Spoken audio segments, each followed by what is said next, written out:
Punch was good and strength as well there. Mahrez has made something of that. It's Mahrez! 2-0 to Leicester City! Edition of the FPL Updates podcast. This week we're joined by the YouTuber Kurt Yo and FPL wannabe wizard Yusuf Dahmani. Good evening, gentlemen. Good evening. Good evening. So without further ado, we just come off the back of a game week with limited fixtures, harder to score points. Starting off with Kurt. Kurt, how did your team get on? It was a tough week. I got 3 points above the average, which with teams that haven't been touched since, the first game week, it would usually be bad. But I think the fact that a lot of people will still have Eden Hazard in their teams and he got a good score means that 42 just above the average isn't too bad. I did only have 10, or I say 10, I had 9 players playing because De Bruyne didn't play. I decided in the end to go for captain of Kane, and that didn't end up too well. Even though I did say I'd go for Mahrez and he got 9. So overall, I'd say quite a disappointing week. What about you, Yusuf? Is it the same? Because I know you also captained Harry Kane. Yeah, I captained Harry Kane, and I got 48 points, which is quite disappointing. And it's due to I thought Liverpool would do better. I had Milner and Coutinho that only ended up getting a point each. And my team was basically saved thanks to Aguero, Sturridge and Mahrez, who picked up the points for me. Well, I got 58, so I hope you both just about see me from down below there. Bit jammy with a Michael Brighton goal off the bench, but I'll take what I can get. Kurt, Dele Alli's been banned for the rest of the season. How big of a blow is that on this game? I think it's a huge blow because he's not costing too much. He's quite a cheap player, and there's not really anyone good at that price you can replace him with. He's where a lot of people like me had put him in for the simple reason of him being cheap and in good form, and now we've got to sort of reevaluate where transfers go for the rest of the season. Early replacements for Dele Alli? The only one I can really think of is Iwobi, but to be honest, he hasn't been performing in the last 2 game weeks as previously. Apart from that, maybe Townsend, because Newcastle are pushing to stay up. So Townsend's only worth 5.7, and he's been on form recently. He's been scoring the goals, and I think he could be key for Newcastle staying up. That's a really good shout, because Newcastle have got Crystal Palace and Aston Villa, 2 games where you could expect them to get wins in. So Andros Townsend, a really, really good shout there. Kurt, we also saw at the weekend, Kelechi Iheanacho scored twice. Is it time to start looking at sort of these lesser players who are just getting some experience from the academies? Is it time to delve into the academies of teams now to just really get these final few points? Because this is a time where people do tend to drop off when the big boys are dropped. It's a weird one with Iheanacho because he's obviously, I'm in love with the way he plays. He's such a fantastic footballer and, a great goal scorer. But for me, I feel like not with Iheanacho because City is still pushing for a top 4. It's not technically secured, although everyone is pretty certain on them getting it. But I think maybe the players that hadn't really got a chance that are trying to prove themselves to stay in the team for next season. But I think it's best just to stick with the players that are going to play to get the certain points for me. What about you, Yusuf? I agree, to be honest. It's tough because obviously Man City, they're still in the Champions League, so would they want to rest certain players and bring in Iheanacho? That's a question. The only other issue is as well, it's tough. It's tough when it's like academy players such as like Iwobi and your Rashford, and those players you really don't know if they're either going to be benched or they're going to start for the team. So you just got to go for your gut instinct, I guess. So looking ahead to game week 36, back to 10 fixtures, Kurt, the thing everyone seems to keep an eye on now is who's playing Aston Villa. Is that the right way to go? Should we be saying, well, Watford, despite having 3 wins all year, we should be going for Watford players because they're playing Villa, or is that not sensible? It's a risk. I think we've seen, even with Southampton, they were starting to drop off. They scored 4. However, Villa did manage to get 2 goals. For me, though, I did one of my YouTube videos. I did say a good choice of striker, at least for the rest of the season, would be Troy Deeney, because he's got a good few fixtures. He's in better form than Ighalo is, and I feel like it's probably the right way to go, because Villa do have nothing to play for, and they are so easy to score against. It's basically 3 points up for grabs. Interesting that, because Yusuf, someone has sent in a question. Comes from @RealMojo8901, and he says, "Am I crazy for wanting to captain Deeney?" I don't think he's crazy. I wouldn't blame him. It's Aston Villa. You can never know. Maybe Deeney will bag a hat-trick.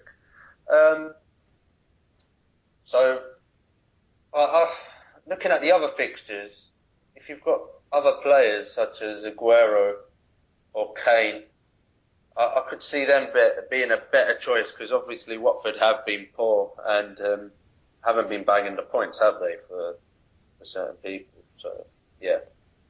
Well, someone else, Bo Saif, has asked, is it worth getting Ighalo back? He seems to have lost his goal-scoring form, Kurt. Is Ighalo maybe one to finish the season on a high, or is it just not right considering his form? I just don't. It's too much of a risk. He's been in such bad form for such a long time. I feel like Deeney's a safer option, though he missed a penalty against your beloved West Ham. I still think Deeney will be on the penalties. He's also very good at getting assists. He's got a lot more. I think he's got quite a few assists. And as far as form goes this year, Deeney's been in much better form. So I feel like Deeney's a better choice than Ighalo at this point in time. And Yusuf, I'm Rubish, would like to know, would it be ideal getting any Chelsea player in the team at this stage of the season? The pressure is off them. They are playing Liverpool, Tottenham and Leicester. Would any Chelsea player make sense? We saw Fabregas get 3 assists and Hazard score twice, for example.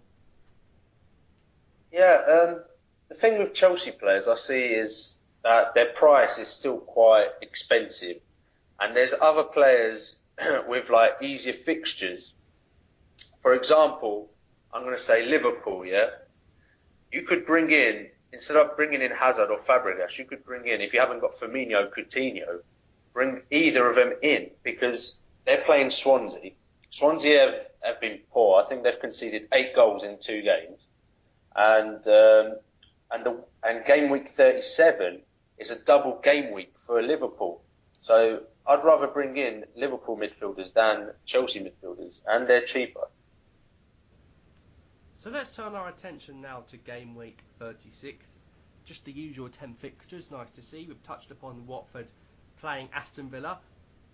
I'm going to kick off with my captaincy choice, and then we'll come to you two. I do think it's a bit of a no-brainer with Alexis Sanchez. I just think prior to the Sunderland game, he scored 4 games in a row, and I think at home to Norwich, this really is his bread and butter. Any set piece, expect him to score a free kick, expect him to create those goals and score them as well. So I'm going Sanchez. It's alright, just repeat it. Oh, I don't even know how I muted it. Right, Jermaine Defoe is someone that I'm looking for the upcoming game week, because if you look at Stoke's last 3 games, they've conceded 4, they've conceded 4, and they've conceded 4. Sunderland are fighting for their lives. Stoke have nothing to play for, and I think it's another case of easy points when it comes to Jermaine Defoe. That was brilliantly put. It was almost as if you'd rehearsed it. What about you? I don't know what you're talking about.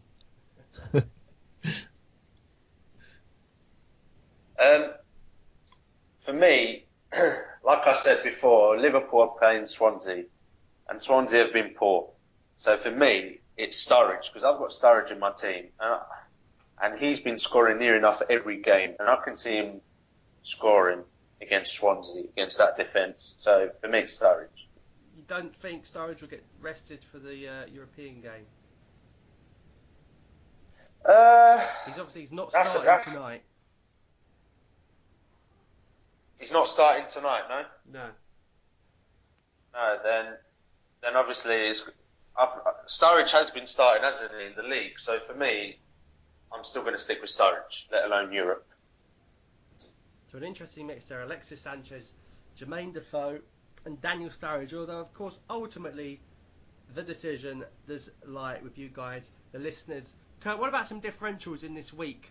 I know Everton haven't been great recently, but they are at home to Bournemouth, or perhaps maybe Andros Townsend, who we touched on, home to Palace. Is there any dark horses you see this week? I have looked at John Stones. I did recommend him for the rest of the season, but I looked at Everton, and I think if you're looking at bringing a defender in for Everton or John Stones in maybe this week, it's got to be a no, because this game week they've got Coleman, Funes Mori, and Jagielka out. That leaves Baines on the left, Stones in the centre, and then two other players to fill in where a usual, recognised centre back and right back would fill in. And when it comes to Everton, I think they've got 5 defenders and 3 of them are out injured. So this week I feel like it's a no, but it's worth bringing maybe John Stones in just for the fact they've got a double game week coming up. There's always a chance they could get a clean sheet this week. And I think Andrew Townsend's brilliant. I think another one to look at is maybe, as far as price is concerned, Manuel Lanzini. I think he's 4.9 million, and he's a brilliant player. And I'm pretty sure they've got a double game week. They might have a double game week as well. They do. So I think now Lanzini's a definite must-have. Now, Yusuf, of course, the big game is that Leicester can win the league if they beat Man United. Now, a lot of people reckon they will go either one of two ways. One, Leicester will be too nervous and they'll end up losing. You've got De Gea in net. Or they're going to go there and they're going to win 2 or 3-0 and play like champions. Still no Jamie Vardy. What are you expecting from Leicester this game week, Yusuf? You was talking about dark horses. Yeah. I know Joe has got a risk, but I'd put him in your team. 5.3 million, bargain, and he looks like he could actually get the winner for Leicester. So, like you said, it could go either way. We've seen De Gea; he's been amazing all season. He's been saving United, but obviously, I think Leicester they're going to push for it. They know that it's there. They've got it, or it could end up a draw. So it's a tough one. I think the thing with Leicester is that I for one I'm guilty of this. For months and months have been saying that Leicester might get nervous,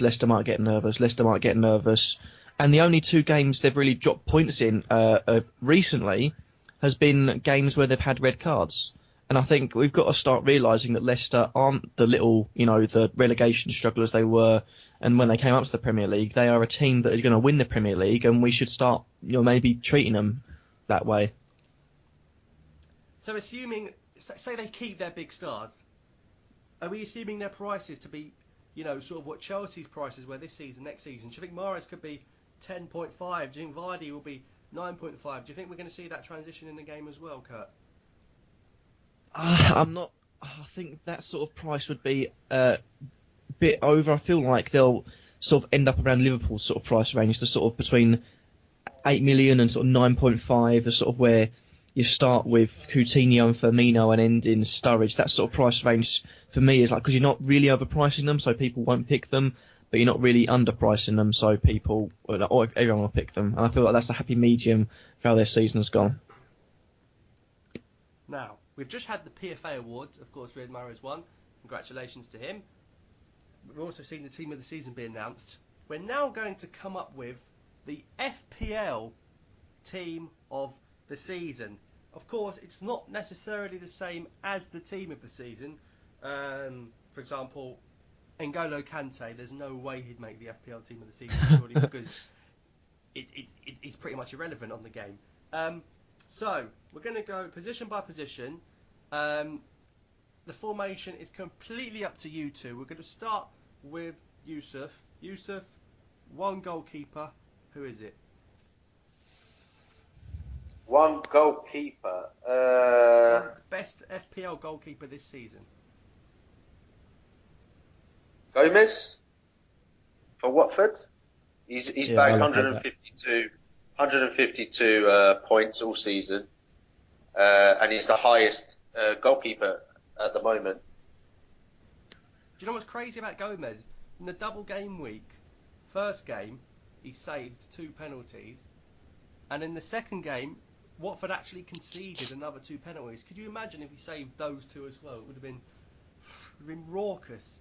So, Kurt, are you in agreement that Gomez is been the best keeper on this game this season, or do you think De Gea I or think maybe Butland deserves a shout? I think Butland, if he wouldn't have got injured, he could have been up there. I think Cech has been a safe choice, but Arsenal, like in the games against Crystal Palace, have conceded cheap goals, and I think Gomez is definitely the one I'd pick. Who would have thought it? A newly promoted keeper, eh? Gomez, well done. You are in the team of the season. Now, FPL traditionally, we have a back three, don't we, right? So we're going to do 3 defenders. Of course, it doesn't matter if they're a fullback or not. It's just points-wise, what they've done for you wise. Kurt, give us your first defender in the team of the season. Having picked him up from pretty much when he was 5 million, I think it's 5.1 or 5.2, I picked him up. Toby Alderweireld, considering he started 5.0 and ends on 6.4, I think he's probably been the best centre-back this year, and I think points-wise he's well above anyone else, so he's an easy choice to get in there. Well done, Toby. Yusuf, the second defender? It'll have to be Bellerin. He can bag the assists, and he can as well score. So, and of course Arsenal, not recently, but they were keeping clean sheets, so it's got to be Bellerin for me. And for me, I'd have to say, particularly with the results and the clean sheets they've got recently, I'd have Christian Fuchs in there. Of course, part of that solid back four, and Christian Fuchs, that solid left foot, where if he takes more set pieces, I reckon a lot more goals will be scored. He's got that assist from Morgan as well, so I'm going to say Christian Fuchs. So the back three is Alderweireld, Bellerin, and Fuchs, and Gomez in there. Are we all happy with that? I'd echo that, yeah. Right. This is where it gets a bit tricky. Are you going to have 2 up front, or are you going to have 3 up front? What do you think? It's got to be 3 up front. I think there's too many good forwards this year. Yeah, 3-4-3. Let's do the midfield then. Yusuf, I wonder who we'd have in midfield, eh? Well, it's got to be Mahrez, mate. PFA. He's bagged a total of 234 points. Yeah. He's far from any other midfielder. So he's been the best in the game this season. He's actually just far of everyone. He's the highest scorer by loads compared to everyone. So Mahrez, first spot, unquestionable. Kurt, second midfield spot. Jack Colback. This is Premier League, not Championship.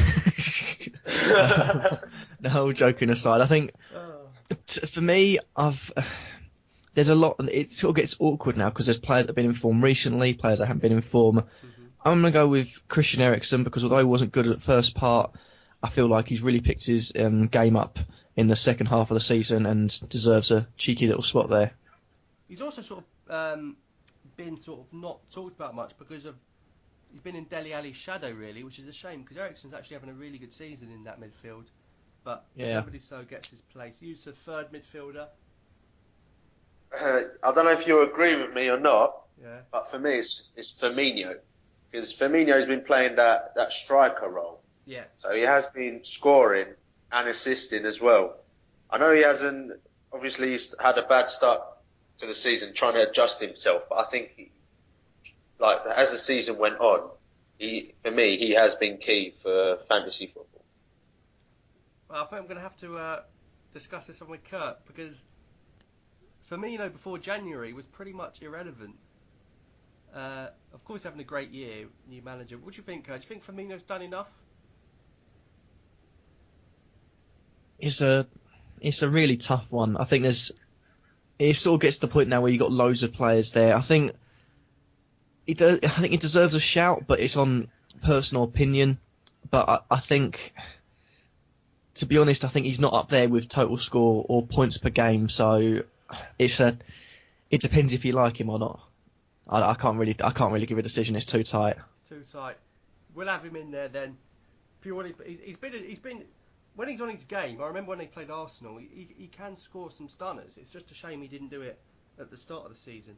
But so we'll have Firmino as the third midfielder. But if you judge someone on half a good season, Kurt, Mesut Ozil walks in the team then, doesn't he? See, that's the point, because I was thinking of Ozil. He's got the second best points per game. Then I'm also looking at the facts of De Bruyne, because he's come in. When he started playing, he played really well. He's always been a consistent performer. Got injured for a bit, but he's come back from injury and still played well. Got good points. So it gets really confusing now as to who takes the last spot. Who do you think should get that last spot, Yusuf? You've also got people like Ali, you've got Payet, you've got Sigurdsson. Who do you think deserves it? It's tough because I've put Firmino now, but I also agree with Ozil. I know he started the season bad as well, but he's been getting loads of assists, hasn't he? He's the toppest in the Premier League, and of course Payet as well has been amazing all season. So it's tough. I don't know. It's between Ozil and Payet for me. Well, I'm not going to be very impartial. So, Kurt, Ozil or Payet?